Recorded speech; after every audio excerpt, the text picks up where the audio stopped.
Buen día para todos. Es un placer para mí estar con ustedes mediante este medio. Vamos a iniciar la clase de destreza médica 1.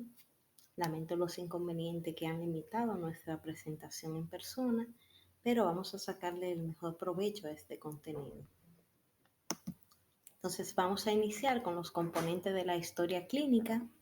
En esto nosotros lo primero que debemos hacer es presentárnosle al paciente, diciéndole, por ejemplo, buen día, buenas tardes o buenas noches, dependiendo del horario en el cual estemos en contacto con él.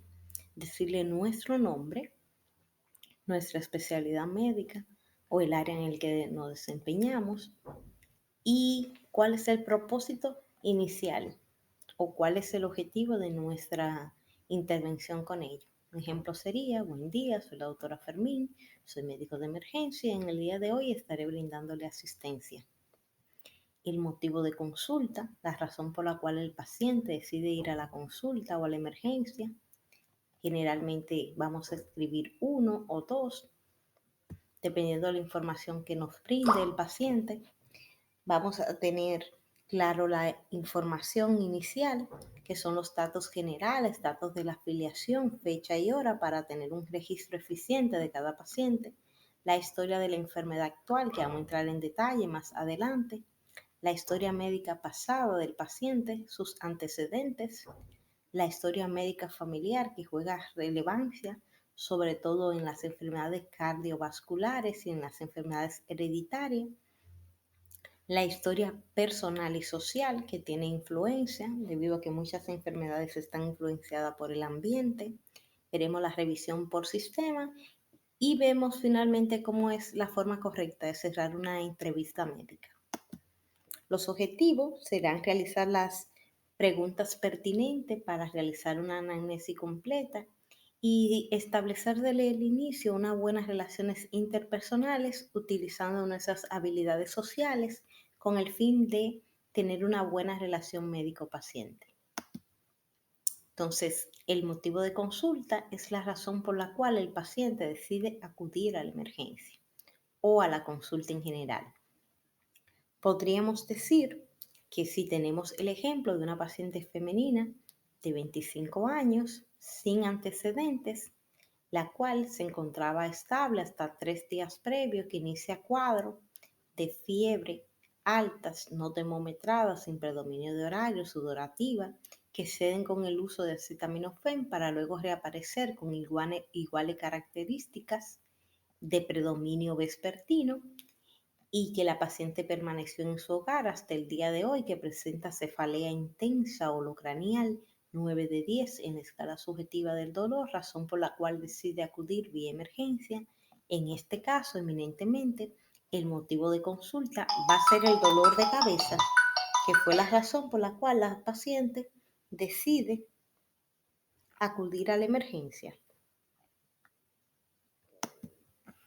Entonces, en cuanto a la historia de la enfermedad actual, nosotros tenemos que hacer una descripción completa y cronológica de la razón por la cual la paciente ha venido a la consulta, describiendo cada síntoma descrito y tomando en cuenta los atributos.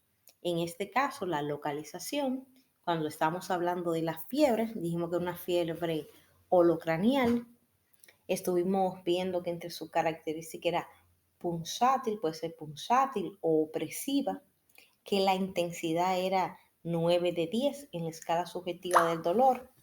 El tema del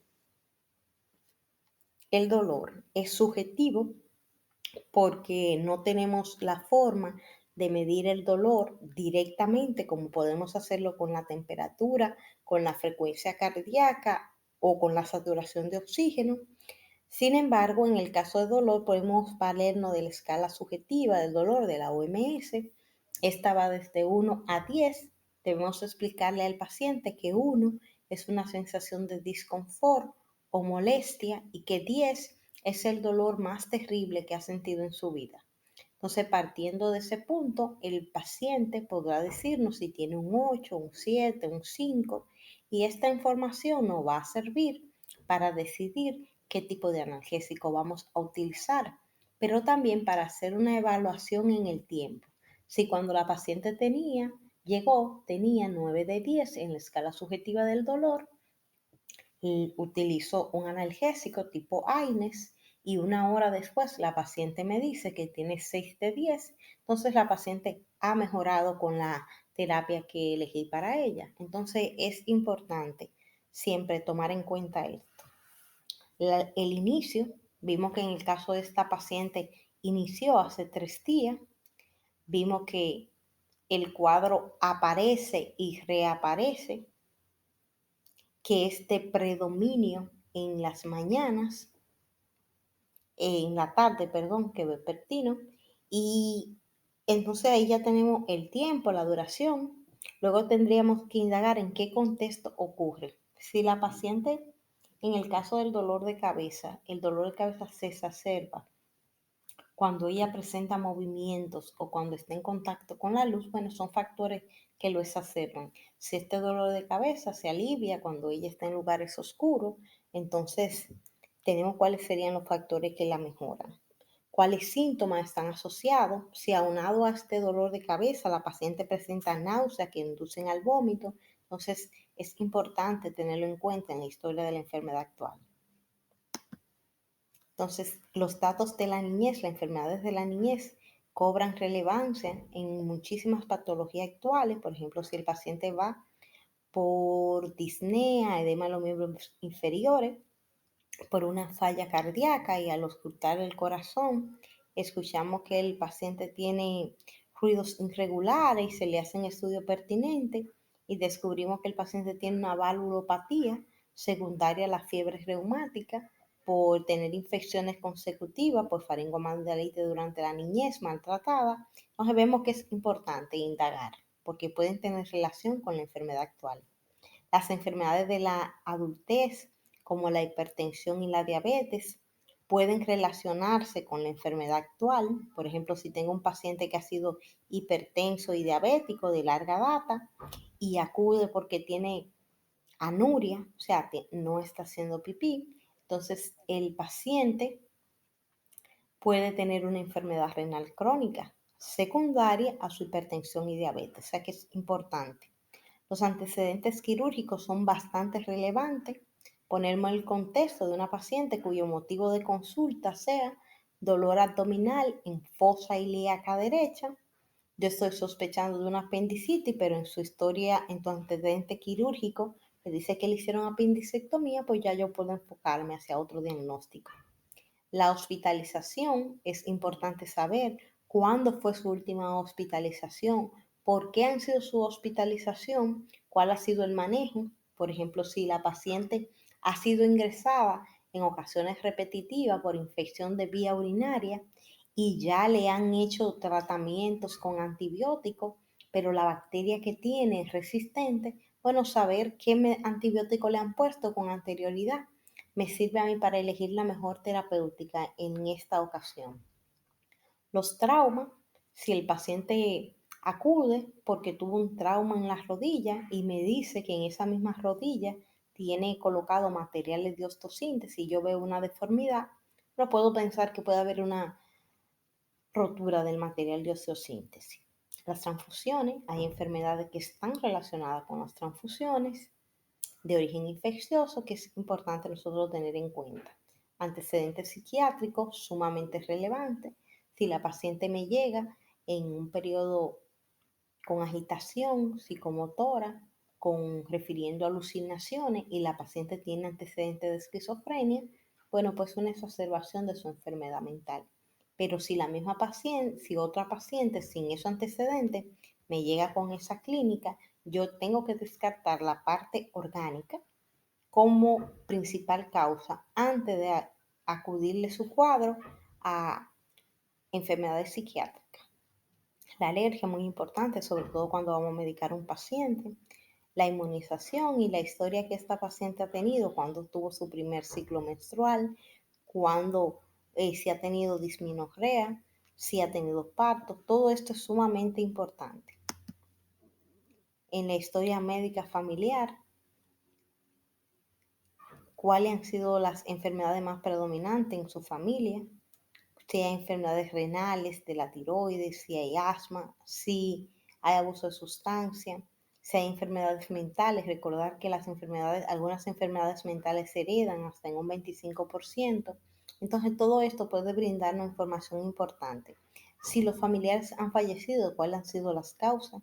Es muy importante los antecedentes de cardiopatía isquémica, eventos cerebrovasculares, porque también se ve un aumento en alguna familia, la hipercolesterolemia familiar.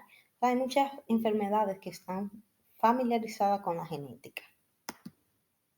Entonces, también hay que tener en cuenta cómo vive nuestro paciente y en qué área se desempeña, cuáles son sus hábitos nocivos y sus hábitos sexuales.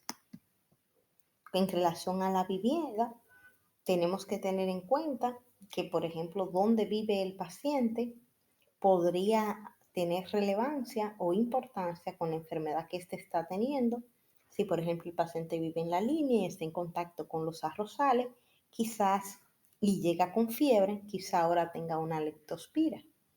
Si el paciente vive en la línea también y llega presentando fiebre, disminución importante de la hemoglobina, nosotros podríamos mandarle a hacer la prueba de la malaria, tomando en cuenta el lugar donde vive el paciente.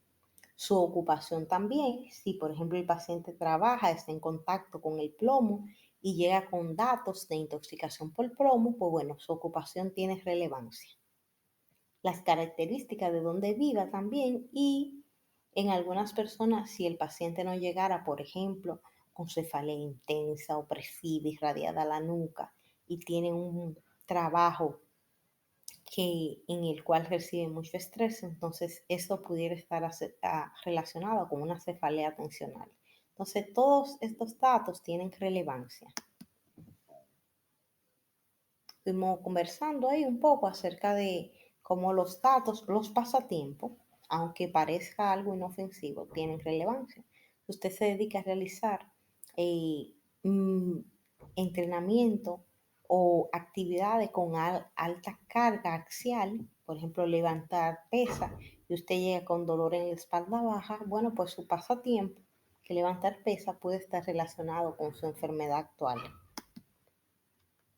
El estilo de vida, la alimentación, si usted consume muchos medicamentos cargados en grasa o en azúcar y usted es un paciente joven con sobrepeso, podría tener intolerancia a la glucosa producto de sus hábitos de vida.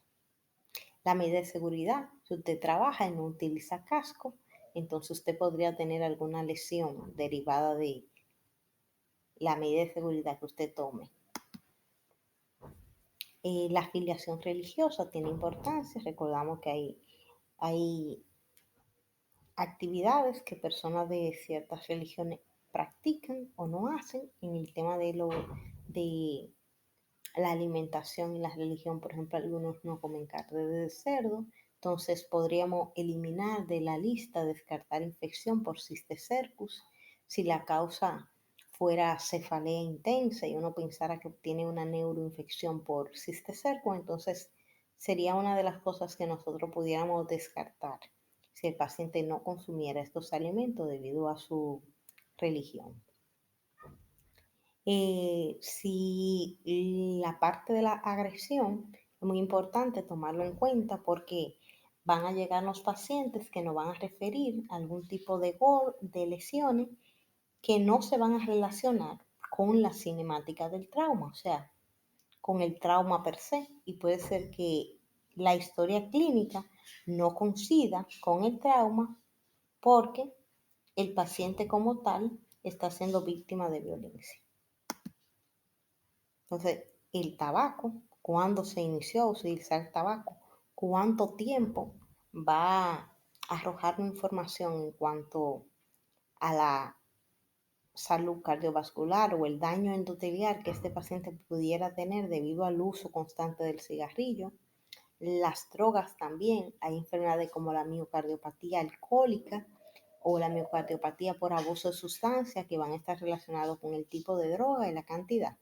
El alcohol también, si la persona tiene una dependencia como tal, Recuerden la enfermedad de Wernicke, o sea que tenemos muchos, los hábitos nocivos tienen mucha influencia en la salud. Ahí la frecuencia, una escala para ver qué tanto es el consumo del paciente y cuáles preguntas serían pertinentes realizarlas. Si el paciente se enoja cuando le critican acerca de su forma de tomar, si no puede disminuir la cantidad de bebida que toma, si siente culpa cuando toma alcohol o lo necesita para calmar su ansiedad o si debe hacerlo de forma habitual. Si no puede dejar un día sin tomar alcohol, entonces estamos viendo una dependencia y eso es importante tenerlo en cuenta para la historia clínica. Incluso para ingresar estos pacientes, es importante saber si tienen alguna dependencia del alcohol o de la droga, porque esto pudiera limitar hasta el ingreso hospitalario. Los hábitos sexuales, importante realizarle preguntas, demostrándole al paciente que estas preguntas usted se las realiza a todos sus pacientes y que la intención es nosotros poder tomar la mejor decisión en cuanto al tratamiento o descartar que su caso actual no tenga relación con su historia sexual. Y algunas preguntas que debemos hacerle si ha tenido, por ejemplo, una ATS recientemente, una infección de transmisión sexual eh, y si ha sido tratada de forma adecuada o no. Eso es sumamente importante si tiene o no pareja múltiple, porque en caso de en este momento la paciente presentar una infección de transmisión sexual, también sus demás parejas deberían recibir tratamiento en algunas condiciones. Y por eso es importante saberlo. ¿Qué tipo de contacto tiene? Porque algunas infecciones de transmisión sexual la podemos encontrar en áreas como la boca, aunque los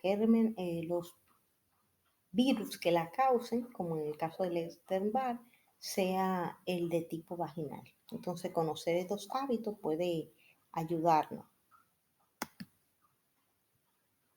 Lo mismo que mencionaba, si ha tenido infecciones de transmisión sexual, cómo fueron diagnosticados, cómo fueron tratados, tiene relevancia. Algunas enfermedades de transmisión sexual no tratadas pueden tener impacto en la salud actual del paciente. Un ejemplo sería la sífilis terciaria en pacientes que no fueron abordados de forma adecuada cuando tuvieron la primera infección. La historia sobre el embarazo, si ha intentado concebir, si no ha intentado concebir, si está utilizando algún método anticonceptivo, si no está utilizando método anticonceptivo. Y eso es importante porque, por ejemplo, algunas pacientes, si tenemos una paciente que nos llega con un cuadro joven sin antecedentes de disnea, dificultad respiratoria, aumento de la frecuencia cardíaca, la paciente se diagnostica de un tromboembolismo pulmonar, la causa pudieran ser los anticonceptivos. Entonces debemos indagar acerca del uso de los anticonceptivos y qué tipo y qué forma utiliza la paciente. Entonces, en la revisión por sistema vamos a hacer algunas preguntas. Para eso primero debemos tener el consentimiento del paciente que está de acuerdo en que se las realicemos. Y en algunas ocasiones estas preguntas pueden ser abiertas o cerradas. Entonces vamos a hacerle, hay algunas cosas que nosotros vamos a ver a simple vista, como si el paciente tiene cambio en la pérdida de peso que podemos inducir. Si, por ejemplo, vemos que el paciente la ropa le queda un poquito ancha, holgada, podemos preguntarle si ha tenido pérdida de peso. Si vemos que el paciente para subirse a la cama lo hace con dificultad, si es que el paciente está débil, si cuando el paciente se sube en la cama o se coloca, cambia de posición, si vemos que se fatiga. Entonces hay muchas cosas que podemos inferir por por cómo vemos los aspectos de la constitución del paciente. Como si el paciente está comiendo, no está comiendo, si tiene un ciclo de sueño adecuado, que también podemos inferir si vemos que el paciente tiene ojera, preguntarle. Todos estos datos son importantes. Y luego de la constitución general del paciente, nosotros tenemos que hacer una historia por cada aparato y sistema. Entonces, en esto tenemos que preguntarle si tiene alguna alteración en alguno de los sistemas. Haremos 2 o 3 preguntas, algunas pueden ser una pregunta cerrada y la otra pueden ser abiertas. Por ejemplo, si le preguntamos al paciente si ha tenido recientemente infección de oído o garganta, si ha visitado un otorrino o si ha tenido faringoamigdalitis o otitis, estamos haciéndole preguntas. ¿Usted ha tenido recientemente infección de la garganta? Esto sería una pregunta cerrada. El paciente nos dice sí o no. ¿Usted ha tenido algún problema de salud de oído o garganta? Entonces es una pregunta abierta para que el paciente no pueda responder. Así lo vamos a hacer con todos los sistemas. ¿Ha tenido o no dolor de pecho? Si el paciente queremos indagar acerca, ha presentado angina. Recuerden que las preguntas la vamos a hacer de acuerdo al nivel educacional del paciente para que haya una mejor comprensión. Entonces, de todo lo que nosotros hablemos con el paciente, tenemos que hacer un resumen para poder explicarle y darle un plan de cómo nosotros vamos a hacer eso. También tenemos que invitar al paciente a que sea partícipe con nosotros de la decisión que estamos tomando en relación al tema de salud. Entonces, tenemos el ejemplo de la señorita Méndez que está ahí. Ustedes lo pueden leer detenidamente. Yo le voy a poner el ejemplo de la paciente que vimos, de los 27 años. Entonces, en el caso de esta paciente, le hacemos un resumen. Durante la historia clínica que usted me dio, pudimos determinar que usted ha presentado fiebre, dolor torácico, cefalea, náusea y vómito. Cuando le realizamos el examen físico, encontramos que en su pulmón, en la base derecha, habían unos ruidos agregados. Estos ruidos fueron roncus, lo que traduce que puede tener alguna infección en ese lado del pulmón. Como usted ha presentado fiebre y tiene cefalea, ahora mismo lo que vamos a hacer es que vamos a proceder a hidratarla, porque por los vómitos que ha tenido usted luce deshidratada. También la hidratación le va a mejorar, le va a ayudar a mejorar su dolor de cabeza y también le va a ayudar por la fiebre, que también deshidrata un poco a los pacientes. Entonces, la vamos a hidratar, le vamos a colocar un medicamento para el dolor de cabeza y le vamos a colocar un medicamento para los vómitos. Le tenemos que realizar estudios, entre ellos un hemograma para ver si tenemos datos de infección, ya que usted ha presentado fiebre durante 3 días. Le vamos a realizar una radiografía de tórax para ver si tiene una neumonía por los hallazgos que encontramos cuando le realizamos el examen físico. Y luego que le hagamos estos análisis, vamos a esperar los resultados. Dentro de un rato vamos a venir a reevaluarla nuevamente para ver cómo usted se siente y cuando tengamos los resultados vamos a venir a discutir con usted acerca de cuáles han sido los resultados y cuál es la conducta que vamos a tomar. Tenemos que abrir la posibilidad a que el paciente nos responda y nos diga, por ejemplo, si le ha quedado alguna duda de lo que vamos a realizar o del plan que tenemos con él. Entonces, al final le decimos eso, si tiene alguna pregunta o si podemos dejar lo demás para el siguiente encuentro que tengamos. Entonces hay diferentes tipos de pacientes, hay pacientes que son desafiantes, que pueden tener un comportamiento difícil, que no pueden limitar la toma de la historia clínica. En este caso nosotros debemos escuchar y aclarar cualquier duda que pueda tener este paciente. Hay pacientes que van a estar confusos y que el enfoque que nos dan de sus síntomas puede resultar en que no nos den una historia clara o coherente. En alguna ocasión vamos a tener que valernos de un acompañante o de una persona que pueda ayudarnos a brindar información acerca de la evolución de los síntomas que ha tenido el paciente. Y hay pacientes que nos dan síntomas de todos los sistemas, pero debemos de dirigir la atención y enfocarnos en aquellos que sean más relevantes. Hay pacientes que son callados, tímidos y que en ocasiones vamos a necesitar hacer preguntas dirigidas para nosotros poder llegar a un diagnóstico. Los pacientes que tienen capacidades cognitivas deterioradas, vamos a necesitar un informante que nos ayude a tomar tanto la historia clínica como para las decisiones que tengan que ver con la salud del paciente. En ocasiones los pacientes geriátricos, producto de enfermedades como el Alzheimer, nosotros vamos a necesitar valernos de el cuidador, o los pacientes pediátricos que no pueden comunicarse con nosotros, también vamos a necesitar valernos de un cuidador, o pacientes que tengan deterioro por enfermedades neurológicas o mentales.